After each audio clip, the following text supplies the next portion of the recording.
Joining me now is a special guest, the editor of Friday Times, renowned anchor, journalist, and of course a former Pakistan Cricket Board chairman. Najam Sethi joins me. Appreciate your joining us, Mr. Sethi, there from Pakistan. Explain to our viewers the reasons for Pakistan's U-turn.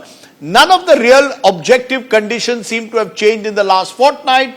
Has Pakistan therefore only ended up embarrassing themselves by first saying they will boycott the match against India and now falling in line and saying, no, we will play with India? What's the inside story, sir? In fact, it's the ICC that has taken a step back. And I think one of the reasons that Pakistan gave a 15-day notice, the reason was that they wanted space with which to talk to the ICC and Bangladesh. And I think they had reason to believe that that would yield some results. And so I think the ICC has decided to back off a little bit, give Bangladesh some space. And I think Pakistan has achieved part of its objective, which was to get Bangladesh back in the game in one way or another, because the ICC was threatening them and with all manner of sanctions. And I think between you and me, I think going forward, maybe in March, you will see some other concessions that have been extracted from the ICC. I'll come to those concessions in a moment, Mr. Sethi, but are you seriously telling me that Pakistan wasn't worried about the sanctions that the ICC had threatened to impose on them, possibly a long period of isolation, a loss of revenue?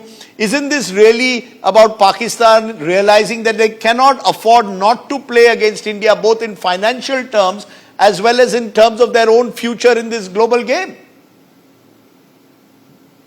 No, that's not true at all. It was a very considered decision. They looked at all the angles. They knew that there could be no sanctions. They consulted the top lawyers at home and abroad. And there are precedents that made it clear to them that they were on a very strong wicket.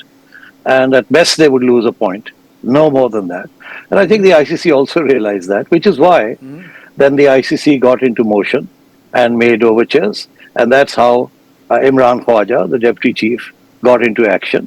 That's how the Bangladeshis got into action. That's how they came to Pakistan to negotiate so that Pakistan could play this match. Pakistan knew that the broadcasters had the ICC, as it were, on a cold slab.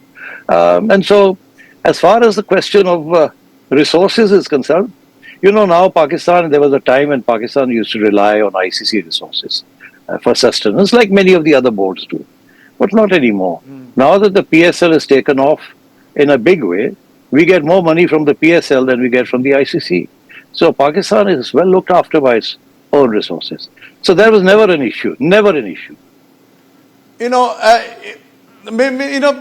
Sethi, you're saying that, but it's a terrible example of mixing cricket with politics, dare I say. It's almost as if Pakistan had a problem with the fact that India, like it or not, is the world capital of cricket, the superpower of cricket. You may see it differently, but the world wants to come to India and play here. They don't want to play the PSL as much as they want to play the IPL. And maybe Pakistan simply wants to try and use these fora to express its anger against India dictating terms to the world. And that becomes an example of churlishness and mixing cricket and politics, isn't it? No, not at all. The world definitely wants to come to India to play the IPL and all other fixtures. There's no doubt about the fact that India is a major contributor to ICC revenues. No doubt. Nobody's questioning that. But what we are saying is this, that the ICC is supposed to be an independent body. It's not the BCCI. And so therefore, you need to have a system of equity. And I have been, working on this question of equity since the big three discussions and so on. And we were the only ones who didn't want to sign on the dotted line. In the end, we were proven right that, the big three formulas were all unjust. And eventually they had to scrap those and come to a new agreement. And by the way, I might tell you, my sense is that there will be new formulas going forward, better, more equitable formulas. So now to come to what you're saying, everybody wants to play in the PSL. Those who don't get into the IPL are all too ready to play in the PSL. And so we realize that. But here's the interesting point. India has never allowed Indian players to play in any league outside India. Isn't that right? Pakistani players play in all the leagues outside Pakistan. We are welcoming. We want India to come and play in Pakistan by both in ICC fixtures and bilateral fixtures. But India even refuses to play us in bilateral fixtures outside You know, Pakistan. no. The reason, Najam Sethi, you know this better than anyone. The reason is, so long as the Pakistani state is seen as a sponsor of terror against India, what happened in Pahalgam, for example, last year, terror and cricket don't go together. You can't have bilateral series if Pakistan is going to be seen as a sponsor of terror or expect India to visit Pakistan and play against Pakistan. You need to create a conducive atmosphere, sir. Well, Rajdeep, it takes two hands to clap. Do you know what the narrative is?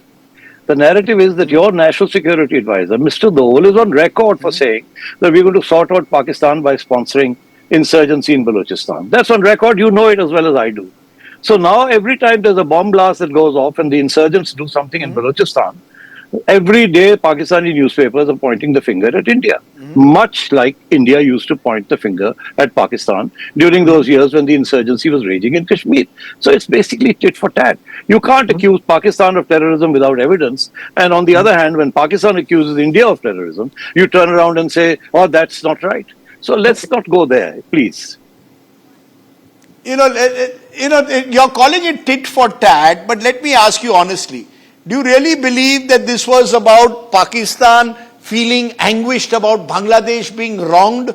Or was it Pakistan seeing an opportunity to forge an axis with Dhaka in a way to somehow politically encircle India? That this was therefore a political decision, and you know that better than anyone else. This was not about cricket, it was about politics, Mr. Sethi. Would you agree or not? I know it. That's what was happening for 15 years in Bangladesh when Hasina and Narendra Modi were in bed together.